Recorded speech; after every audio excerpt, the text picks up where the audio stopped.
I think the best description of sustainability is meeting the needs of today without compromising the needs of future generations. But I always say that the best way to be sustainable is to not produce anything, which is unrealistic in our industry. To mitigate that, it's just being smart and being like conscious of like what you can do better and constantly pushing the envelope as a team and an industry. Sustainability is a grind and it's a discipline and it never stops. As soon as you think you have a solution, you need to double down and think even further out. And it's just something that to me is kind of excitable because it's just like growing as a person. Like your growth never really stops. You're just always trying to be better. And that's the same philosophy that I have with owning a business. It's not about, meeting a goal and then you're done. You meet a goal, and the second you meet a goal, you're thinking about goal 3, 4, and 5. And I think that's the same mentality with sustainability, is to always push to be better. And even us, with sustainability at the forefront of our mind, I say we because collectively in screen printing, we encourage customers to order more volume to bring the price down. And so it's very counterintuitive to the sustainable narrative. And then that extrapolates out into the fashion world as well, as that's where you hear those terms like trend turnover and fast fashion.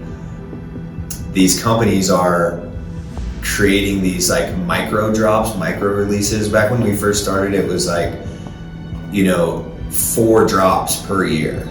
And now there's 52 micro drops where basically they're producing an overabundance of apparel to get their numbers up and drive their price down. So a lot of the times when there's a new release from, these big box stores really only anticipate selling less than 25% of the inventory, but it doesn't matter because they want to overproduce, and as long as they hit a certain threshold, it's a win.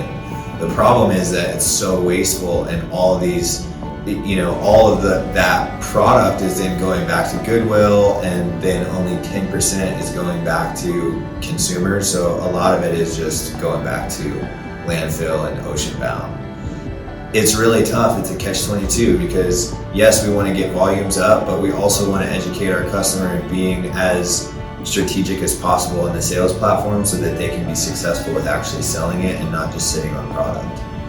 You have to be leading with your heart in terms of sustainability initiative. It's super easy to get caught up in just the marketing ploy of it, but people will sniff that out instantly.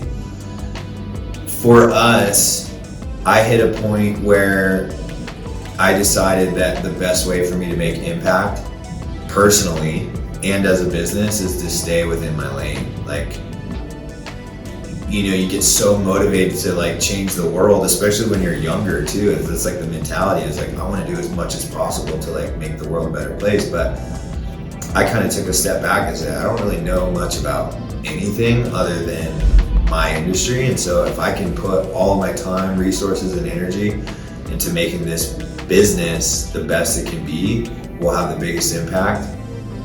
And I think it is a collective effort. So if I as a business owner say, hey, I really want to make a difference, the first thing I have to do is get my team on board, because there's the things behind closed doors. Like, everybody has to be thinking the same way, from sourcing materials to disposing of materials. It's not just a matter of let's invest all this money and there is an element to that, but I think it starts with a really grassroots like team movement that says, hey, we're all gonna do our part to make this thing better. For example, we could just recycle all of our boxes, right? And that's a great solution.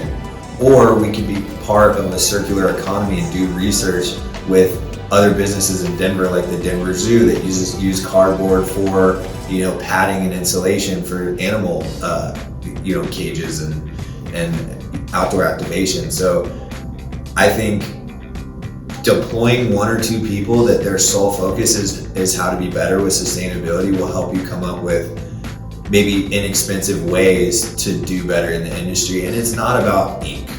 It's really not about ink. And I think people are so caught up in that. It's like, do you use plastisol? Do you use water-based? It really doesn't matter. The reality is, ink is such a nominal, like small part of sustainability. It's all the other things that you consume as a business that make a much bigger impact. I do think it's an adapt or die model, and like on the ground floor, the reason that we're trying to push sustainability is one, to be better, but also be an inspiration for more people to follow. And I think eventually those that aren't willing to hop on board with sustainability are going to be kind of like left in the dust. You know, that's just the reality. We can all do our part by talking to distributors and talking to big brands like S&S and saying like, hey, there's not that many sustainable options. This is what our customers are asking for. And the more we collectively as printers and decorators in this industry push for that, the more they're going to be willing to push the actual brands to start doing things the right way. And it's just a crazy ripple effect that has a huge impact. There are brands that have jumped on this bandwagon and are doing things really positive for the environment. So it's not a matter of just picking anything you like. It's finding brands that resonate with you and just sticking with them, you know, growing together. And that is a huge impact. It doesn't seem like it, but just by committing and pledging to certain brands that are putting the environment first is a massive way to make a difference.